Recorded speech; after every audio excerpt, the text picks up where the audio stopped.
Hello everyone, I am Ifra, hope you are doing well. तो start करते हैं आज का टॉपिक। आज हम पढ़ने वाले हैं टैली ईआरपी में जीएसटी को कैसे इनेबल किया जाता है या फिर कैसे एक्टिवेट किया जाता है। तो आपको मैं बता देती हूँ, इससे प्रीवियस सेशन में हमने क्या पढ़ लिया है। जीएसटी के सारे थ्योरेटिकल टॉपिक देखे थे कि जीएसटी क्या होता है, उसके क्या बेनिफिट्स रहते हैं। क्लासिफिकेशन देखा था कि कितने टाइप्स के जीएसटी होते हैं, जैसे एसजीएसटी, सीजीएसटी, आईजीएसटी, यूटीजीएसटी। ये सब ये क्या होता है, कब एप्लीकेबल रहता है, किसके लिए। एडमिनिस्ट्रेटिव बॉडीज देखी थी जीएसटी की। गुड्स एंड सर्विसेज देखा था, ये क्या होता है, इसका क्या मतलब रहता है।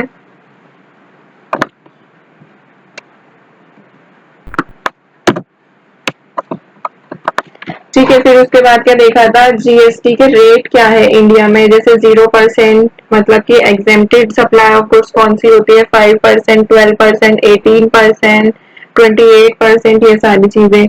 फिर देखा था कि अगर हमें जीएसटी में एनरोलमेंट करना होता है तो कैसे एनरोल किया जाता है, मतलब कि कैसे लॉग इन किया जाता है। आफ्टर दैट हमने देखा था कि जीएसटी में रजिस्ट्रेशन कैसे करना होता है। जैसे कोई भी न्यू रजिस्ट्रेशन करना होगा तो उसका क्या प्रोसेस रहता है। फिर देखा था लेवी ऑफ जीएसटी की, जीएसटी को कहाँ पर कैसे चार्ज किया जाता है, पूरा प्रोसेस, टैक्सेबल पर्सन कौन होता है, ये सारी चीजें। एग्जेम्पशंस क्या है जीएसटी के अंडर। आईटीसी के बारे में देखा था, इनपुट टैक्स क्रेडिट क्या होता है, कब क्लेम कर सकते हैं, क्या एलिजिबिलिटी रहती है क्लेम करने की, कब इनएलिजिबल रहते हैं, ट्रांसफर कैसे कर सकते हैं इनपुट टैक्स क्रेडिट को। पेमेंट ऑफ टैक्स देखा था क्या होता है, कितने टाइप्स की होती है। फिर रिवर्स चार्ज का पूरा टॉपिक कंप्लीट किया था। रिवर्स चार्ज क्या होता है, मतलब कैसे अलग होते हैं नॉर्मल केस से। रिटर्न्स के बारे में देखा था, कौन कौन सी रिटर्न्स होती हैं टेबुलर फॉर्म। फिर refund of tax, offences and penalties देखी थी, क्या ऑफेंसेस के क्या पेनल्टी चार्ज होती है। आज का टॉपिक क्या है कि कैसे एक्टिवेट किया जाता है जीएसटी को, या फिर बोल सकते हैं कैसे इनेबल किया जाता है जीएसटी इन टैली ईआरपी 9। तो उसके लिए सबसे पहले क्या करना होगा, फंक्शनल कीज में से F11 पर एंटर करेंगे। F11 पर एंटर करके कौन सा फीचर आया है, इसमें कंपनी फीचर्स का ऑप्शन जो है ओपन हो गया है। इसमें से आपको किस पे जाना है, स्टैट्यूटरी एंड टैक्सेशन वाले ऑप्शन पे जाना है डाउन एरो की से, और इस पर एंटर करेंगे। अब यहाँ पे पूछ रहा है ये enable goods and services tax, ये इसको यहाँ पे क्या है कि पहले से नो किया हुआ है, तो आपको क्या करना है, इसको यहाँ से यस करना है, एंटर करेंगे। अब यहाँ पे क्या है, सेट ऑल्टर जीएसटी डिटेल, जो जीएसटी की डिटेल है आप इसको सेट करना चाहते हैं, ऑल्टर करना चाहते हैं, ये सारी चीजें। तो यहाँ से यस करेंगे। अब यहाँ पे क्या है, दिल्ली कैसा आया, ऑटोमेटिक, क्योंकि मैंने अपनी कंपनी में यही सिलेक्ट कर रखा था इसलिए। तो यहाँ पे अगर आप स्टेट चेंज करना चाहते थे, यहाँ से स्टेट चेंज कर सकते हैं। वैसे अभी मैं दिल्ली लिख देती हूँ। रजिस्ट्रेशन टाइप क्या है यहाँ पे, वो आप अपने अकॉर्डिंग लिख सकते हैं। जैसे मैंने यहाँ पे लिख दिया रेगुलर कंपोजिशन, मतलब कि जिनका टर्नओवर कम होता है तो हम रेगुलर कर लेते हैं। Assessee of other territory, no. फिर यहाँ पे ऑप्शन आता है जीएसटी एप्लीकेबल फ्रॉम, कि आपके बिजनेस में जो है जीएसटी कब से एप्लीकेबल रखना है। तो यहाँ पर आप कोई भी डेट अप्लाई कर सकते हैं, जैसे मैंने 31/5/24। तो यहाँ पे डेट क्या होगा कि जीएसटी कब से एप्लीकेबल रहेगा, 31 मई 2024 से। बट अभी मुझे अगर इसको चेंज करना होगा तो 1 अप्रैल 24, कि जब से हमने कंपनी क्रिएट की है टैली ईआरपी में, जब से ही हमें जीएसटी भी एप्लीकेबल रखना है सेम डेट से। अब यहाँ पे क्या है, जीएसटी आईएन या फिर यूनिक आइडेंटिफिकेशन नंबर। तो यहाँ पे क्या है, इनमें से एक हमें नंबर यहाँ पे डालना होता है। तो यहाँ पे मैं जीएसटी आईएन नंबर जो है वो यहाँ पर एंटर कर देते हैं अपनी कंपनी का, जिसका मैंने आपको स्ट्रक्चर ही बताया था कि क्या स्ट्रक्चर रहता है। 07 फॉर एग्जाम्पल किसी भी स्टेट का ऐसे ले लेते हैं। फिर यहाँ पे क्या आएगा, इसके बाद पैन नंबर आता है, जैसे ASDFG, 5 अल्फाबेट आ गए। अब क्या होगा, 4 न्यूमेरिक आ जाएंगे, 1 2 3 4, और यहाँ पे H ले लेंगे। ठीक है, लास्ट में भी एक अल्फाबेट आता है। अब यहाँ पे क्या आएगा, एंटिटी नंबर देना है हमें रजिस्ट्रेशन का स्टेट में। तो यहाँ पे मैं 1 लिख देती हूँ। फिर बाय डिफॉल्ट क्या होता है, 1 के बाद यहाँ पे जी आता है, जी लिख दिया। अब यहाँ पे लास्ट में चेक कोड होता है डिटेक्ट करने के लिए एरर्स को। तो डिटेक्ट कैसे करेगा एरर्स को, उसके लिए हमें कोड डालना पड़ेगा। मैंने यहाँ पे 5 लिख दिया। तो ये पूरा मिला के क्या बन जाता है, एक जीएसटी आईएन नंबर बन जाता है, जिसमें कि शुरू के 2 अल्फाबेट्स स्टेट कोड है, फिर पैन नंबर है, फिर यहाँ पे क्या है एंटिटी नंबर आ जाएगा रजिस्ट्रेशन का स्टेट में, फिर बाय डिफॉल्ट जी पहले से ही होता है, और यहाँ पे चेक कोड आता है एरर्स को डिटेक्ट करने के लिए। एंटर करेंगे। अब यहाँ पे आ रहा है कि verify the company GST IN UIN, तो यहाँ पर भी एंटर कर देंगे। फिर आ रहा है पीरियोडिसिटी ऑफ जीएसटी आर 1, इसके लिए आपको क्या रखना है पीरियोडिसिटी के लिए,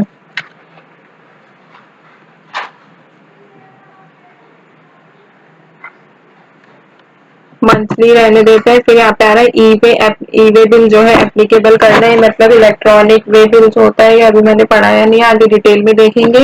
अभी ई वे बिल के लिए भी इसको यस ही रहने देते हैं। एप्लीकेबल फ्रॉम, तो एप्लीकेबल फ्रॉम के लिए क्या आ रहा है 31 जुलाई आ रहा है कि 31 जुलाई से एप्लीकेबल रखना है ये ई वे बिल, या फिर मैं 1 अप्रैल से ही रख देती हूँ इसमें। फिर यहाँ पे आ रहा है थ्रेशोल्ड लिमिट इंक्लूड्स, इसके अंदर आपको क्या रखना है, इनवॉइस वैल्यू पर जो है कि ये होना चाहिए, तो हम यही रख देते हैं। थ्रेशोल्ड लिमिट कितनी है 50,000 है, ठीक है। Applicable for intra state, intra state मतलब कि विद इन स्टेट, ठीक है। इंटर स्टेट होता है कि एक स्टेट से दूसरे स्टेट में, इंट्रा स्टेट की एक ही स्टेट में सप्लाई भी हो रही है और एक ही स्टेट में परचेज भी किया जा रहा है, बायर और सेलर जो है सप्लायर एक ही स्टेट में, ठीक है। फिर आगे बढ़ते हैं यस करके, लिमिट ठीक है। अब यहाँ पे आ रहा है enable tax liability on advance receipt, no रहने देते हैं। Enable tax liability on reverse charge, reverse charge के लिए पूछ रहा है, अभी ये नो है, मैं इसको यस करूंगी तो रिवर्स चार्ज आ जाएगा, बट अभी मैं क्या करती हूँ इसको नो ही रहने देते हैं। Set alter GST rate details, की रेट की डिटेल्स को इसको आपको चेंज करना है तो आप यहाँ से चेंज कर सकते हैं, अभी हमें नहीं करना तो नो रहने देते हैं। इनेबल जीएसटी क्लासिफिकेशन, की क्लासिफिकेशन को आप इसमें चेंजेस करना चाहते हैं तो हम इसको नो रहने देते हैं, इनेबल नहीं करना। प्रोवाइड एलयूटी बॉन्ड डिटेल्स, इसको भी क्या करता है इसमें नो ही रहने देना है और यहाँ से एक्सेप्ट कर लेंगे। और ये आगे ऑप्शन किसका आ रहा है, ये enable value added tax no, exercise tax no, service tax इसको भी नो रहने देंगे। टीसीएस और टीडीएस को भी नहीं छेड़ना है, पेरोल को भी नहीं छेड़ना है। फिर यहाँ पे क्या है कंपनी टैक्स इंफॉर्मेशन मांगी जा रही है, जैसे मैं यहाँ पे फॉर एग्जांपल कंपनी का ही लिख सकती हूँ, जैसे पैन नंबर अभी मैंने लिखा है मैं यहाँ पे लिख सकता हूँ, अदरवाइज अभी हम इसको ब्लैंक छोड़ के एक्सेप्ट कर लेंगे। तो इस कंपनी में क्या है कि जो हमारी जीएसटी जो है एप्लीकेबल हो गया है, ये तो हमारी कंपनी पहले से बनी थी, बट अगर आपको एक न्यू कंपनी क्रिएट करनी है तो यहाँ से न्यू कंपनी कैसे क्रिएट करेंगे, ऑल्ट F3 पर एंटर करेंगे, क्रिएट कंपनी करेंगे यहाँ से, जैसे यहाँ पे लिख देती हूँ जीएसटी ट्रेडर्स, स्टेट लिख देते हैं दिल्ली 110027 लिख देते हैं और कंट्रोल ए से कर लिया इसको सेव। अब न्यू कंपनी क्रिएट किया, अब हमारी दूसरी कंपनी जो क्रिएट की है वो ओपन हो गई है। अब F11 पर एंटर करेंगे यहाँ से कंपनी फीचर्स पे, और यहाँ से क्या करेंगे स्टैट्यूटरी और टैक्सेशन पे कि आपको किसके लिए इसमें ये वाली डिटेल्स को ओपन करना है। जीएसटी ट्रेडर्स पर एंटर करेंगे और यहाँ पे जीएसटी को एप्लीकेबल कर सकते हैं, न्यू कंपनी में ही बता दिया और प्रीवियस में भी, तो इसको भी यस करेंगे। डेली रेगुलर, ठीक है सारी चीजें।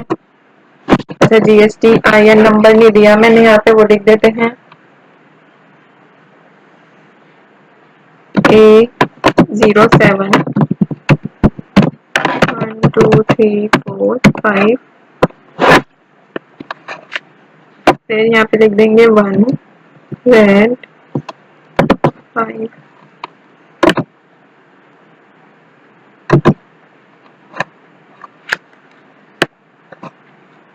तो ये क्या हो गया, जीएसटी आईएन नंबर जो है हो गया। एंटर करेंगे, पूछ रहा है वेरीफाई करना है अगर आपको, तो यहाँ पे कोई भी की को प्रेस करना होगा, यहाँ पे एंटर करते हैं मंथली, ठीक है। बाकी सारी डिटेल्स मैंने आपको बता दी किसमें क्या फिल करना है, और यहाँ से ऐसे करके एंटर करके इसको सेव कर लेंगे। तो इस कंपनी के लिए भी क्या हो गया कि जीएसटी जो है एप्लीकेबल हो गया है। तो यह कंपनी यहाँ पर ओपन हो गई है और इसमें जीएसटी एप्लीकेबल हो गया है जीएसटी ट्रेडर्स में भी और जो प्रीवियस थी उसमें भी। तो टॉपिक को यहाँ पे एंड करते हैं। आज हमने सीखा है कि जीएसटी को कैसे इनेबल किया जाता है टैली ईआरपी 9 में इन न्यू कंपनी और इन एग्जिस्टिंग कंपनी। तो टॉपिक को एंड करते हैं, मिलते हैं नेक्स्ट सेशन में। Stay tuned and thank you.